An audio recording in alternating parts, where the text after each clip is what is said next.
자, 그런데 제가 계속 일왕이라고 하죠. 네. 사실 그 판성 용어로서는 일왕이 맞아요, 한국에서. 네네. 그러나 기타 학술 대회라든가 예. 논문 책에서는 천하이라고 써도 문제가 없습니다. 예. 현재 한국에서는 그렇게 되어 있습니다. 네. 그러나 뭐 약간 친 일본적인 분은 예. 제가 일왕이라고 하면 왜 예. 텐노인데 예. 왜 천하인데 왜 일왕이냐고 하냐 예. 이렇게 말씀하시는 분도 가끔 계세요. 그렇죠. 네, 거기에 대해서 제가 예. 사실상 일본에서도 왕으로 일왕을 불렀던 시기가 있다라는 예. 말씀을 조금 전이해 봤습니다. 천황이 처음부터 천황이 아니구나. 아니었죠. 이거군요. 일본에서의 호칭은 아주 옛날에는 내왕이었고요. 예. 일본 발음으로는 오킴이라고 말했습니다. 고대에는 그랬어요. 천황을 옛날에는 대왕이라고 불렀다. 대왕이라고 불렀어요. 네, 일본 말로는 오키비.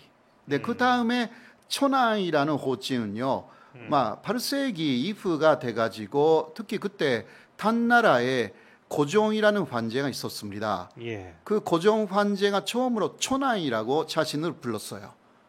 그 단나라의 영향으로 그때 텐무라는 천황이 공식적으로 천황 칭호를 사용하기 시작합니다. 그럼 천황이라는 단어가 예, 중국에서 예, 왔을 가능성이 충분히 있는 것입니다. 일본에서 자체적으로 시작한 게 아니라 네네. 중국에서 온 그런 호칭이라는 예, 거죠. 예, 물론 다른 소리 있기는 하지만 그게 네. 유력하죠. 예. 네, 그 이후 일본에서는 쭉 천황이 됐어요. 예. 그런데 1400년 이후는 장군이 천황을 사실상 관리했습니다. 예. 천황을 지배한 거죠. 우리가 잘 천황가를. 아는 그 쇼군인가요? 쇼군. 예. 장군 시대에는 쇼군 자체가 나는 일본 극왕이라고 대외적으로 말했습니다. 일본 극왕 그러니까 그리고 그 극왕 아래에 천황이 들어가 가지고 예. 어떤 힘도 사실 없었던 것입니다. 그렇죠. 그런 시기가 쭉 있었어요. 예. 그거는 메이지 시대가 시작되기 예. 에도 시대까지는 천황은 관리하에 들어갔습니다. 예. 그런데 그 다음에 미토학이라는 것이 일본에서 대단히 유행했고요. 이거는 일왕을 일본의 아버지로 그 지위를 올린 한문 체계가 있었습니다. 미토학이요? 네네, 미토학이 전 처음 듣는데요. 예, 한국에서는 잘 모르고요. 예. 그리고 메이지 유신의 춘심 세력의 시작이었어요, 이 사람들이. 예. 그러나 에도 마프하고 너무 싸워가지고 그 춘심적인 사람들이 다 살해당해가지고 마지막 메이지 유신 때는 거의 남아있지 않았습니다. 그렇습니까? 네네네. 예. 그러나 그럼 우리가 잘 아는 조슈번 는 그 뭐 다음 나온 사스마번, 사람들, 그 다음 다음 그 전에 미토 천의 미토 사람들이 거죠? 예. 사실 그 일왕을 위한 나라를 만든다 이렇게 나온 사람들이었어요. 그랬었군요. 네네네. 예. 그러니까 미토학의 영향은 조슈 사츠마가 더 그대로 받아들인 것입니다. 예. 그렇게 되어서 단시 미토 그리고 조슈 사츠마 사람들은요 존왕 양이라고 계속 말했습니다. 그랬죠. 그때 그러니까 왕이었어요. 존황이라고 하지 황이 않고 아닙니다. 존왕이라고 왕이었습니다. 했다는 거죠? 예. 그러니까 천황에 대해서 메이지 유신 과정에서는 왕이었어요. 천황이 바로. 예.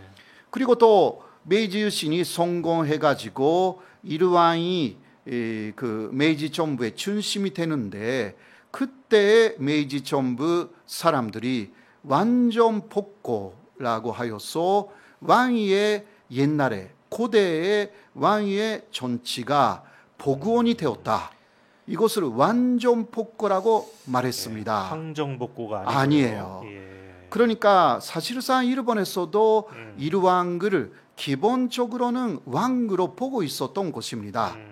네. 부르기는 천황이라고 하지만 네. 실제로는 왕으로 왕이었다. 생각하고 있었다. 그러니까 전체적인 뜻으로서는 왕인 거예요. 예. 천황이라는 것은 그냥 칭호일 뿐 예. 전체적인 뜻으로서는 그 왕이다라는 게 맞는 말이고요. 그렇군요. 예, 그래서 예를 들면 서양의 이름은 Japanese Emperor잖아요. 소양. Japanese Emperor. 예. 예. 예. 네, 이것은 어디까지나 일본의 관제입니다. 예. 네.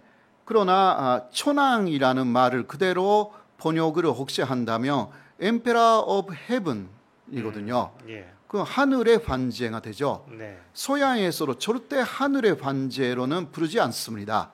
예, 그렇죠. 예. 예. 일본의 관제라는 것은 그냥 일본 안에서만의 관제라는 뜻이 예. 강하고요. 그리고 일본식 관제라는 뜻이기 때문에 예. 결국은 왕하고 같은 의미인 것입니다. 예. 결국은요, 일본 정부도 한국에서 일왕이라고 부르는 데 대해서 공식적으로 항의한 적은 한 번도 없습니다. 그러고 보니까 그러네요. 네네네. 예. 그거는 오히려 일본 사람들이 특히 일본의 예. 위존자들이 천황 칭호에 대해서 그 역사를 지금 제가 말씀드린 내용을 너무나 잘 알고 있기 때문에 반대를 했다가는 저 같은 사람한테 비판을 당하죠. 일본 안에서도 비판이 나올 거예요. 네네. 그러니까 그런 면에서 절대 일본이라는 나라를 넘어선 관제가 된 적이 없습니다. 예. 뭐 한때 침략해가지고요. 아시아의 관제로 등극할까 말까 했는데 그것도 실패한 것입니다. 일본이. 우리나라 안에서도 네네. 왜 일본은 일왕이라는 게 없고 그냥 그 천황만 있을 뿐인데 굳이 그것을 우리가 일왕으로 고쳐서 불러야 되느냐 이렇게 얘기하는 사람들이 많은데 뭐 그렇게 생각할 필요가 없다는 그런 네네, 말씀이시잖아요. 그런 것입니다. 그렇죠? 예. 식민지 시대도요. 네. 조선이 일왕을 인정한 게 아닙니다. 예. 대만도 마찬가지고요. 예. 그거는 식민지화해서 일본이라는 나라 속에 편입시킨 것이기 때문에 네. 어디까지나 일본의 왕이었을 뿐입니다. 예. 그러나 중국의 관제는 사실상 주변에 있는 모든 나라의 왕들이 인정한 거예요. 관제라고. 예. 이게 전혀 다른 제재였던 예. 것입니다. 그런 면에서 그렇게 얘기하는 사람들도 있죠. 왜 중국은 황제라고 하면서 네네. 일본은 천황이라고 안 불러주느냐. 그거는 예. 근본을 모르고 하는 예. 이야기일 예. 뿐이고요. 예. 이러한 논의가 대단히 필요하다라고 네. 생각을 합니다. 네. 물론 일본하고의 외교적인 관계에서 대통령이 가를 때는 천황이라고 불러도 네. 전혀 문제는 없죠. 네, 그러나 일부러 근내적으로 쓰는 용어를 뭐 일본에 손탁하면서 바꿀 필요는 없다라고 할 수가 있습니다. 오히려 우리의 입장이 대단히 정확한 입장이다라고 할 수가 있습니다. 알겠습니다. 네.